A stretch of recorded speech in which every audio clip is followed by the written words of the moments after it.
Well, next week I'm going to... Deborah Mansfield lost her job as a business management consultant in Houston, Texas, 2 months ago.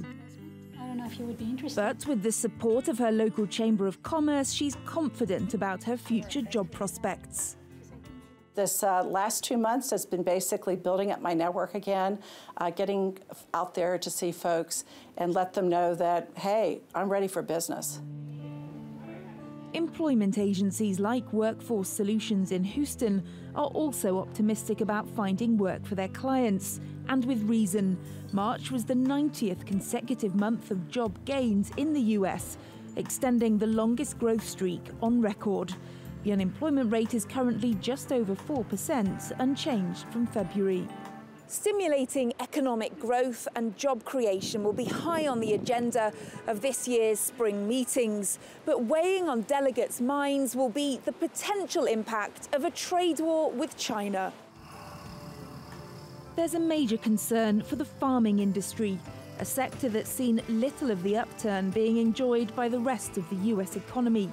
The US Department of Agriculture predicts net farm incomes will fall nearly 7% this year, and that's before China announced tariffs on several American agricultural products. 60% of U.S. soybeans that are exported out of the United States are destined for China. So when China and the U.S. start trading tit for tat on tariffs that would make our products uncompetitive, we're going to feel that at the farm level very quickly. American farmers aren't the only ones who are worried about what lies ahead. Exporters around the world are also concerned over the stability of the global economy in the hands of an increasingly protectionist president. Kate Fisher, TRT World, Washington. Let's get more on this now with our editor-at-large, Craig Copetas, who joins us from Paris. Hello, Craig. Great to see you. Look, one of the most worrisome things that's coming out of these spring meetings this week has been that IMF prediction that the US is going to be the only major economy whose debt to GDP ratio is actually going to increase over the next 5 years. Just how dangerous is that to not only to its own economy, but to the global economy as a whole?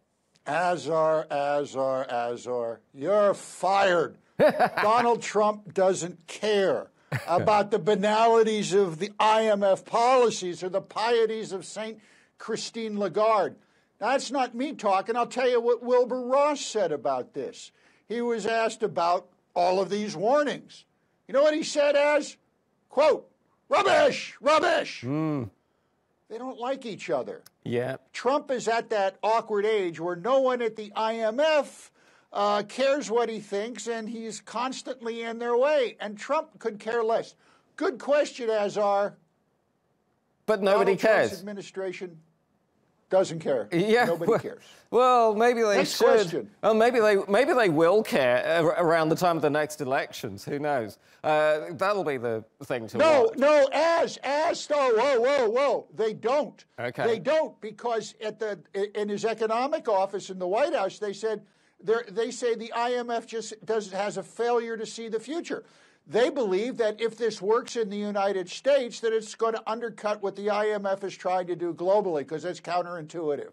Well, that's an interesting viewpoint. That's the policy. That's an interesting viewpoint, but if you kind of follow what the markets are doing right now, and if there is a global recession, perhaps in about 2 years' time, that makes the US economy pretty weak if the IMF's predictions are correct. And that opens it up to a lot of external risks, does it not?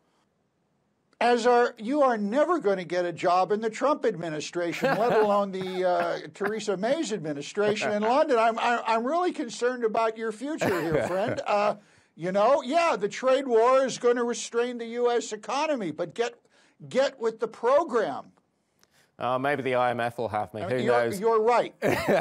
But look, it's a tax-free job. Well, who knows? Look, interestingly, one of the other warnings about the effects of debt levels has been on how it affects students in America. That's potentially a very dangerous thing, isn't it? Well, yeah, it is, and a lot of those students, of course, went to Trump University. Look, let's get serious.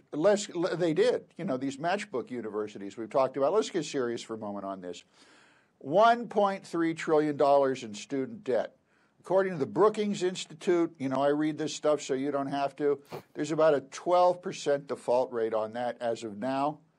By 2023, which is not far away, that default rate, according to Brookings, is going to be minimum 40%. That's a problem. That's going to be one to watch. Craig Copetas in Paris, thank you so much.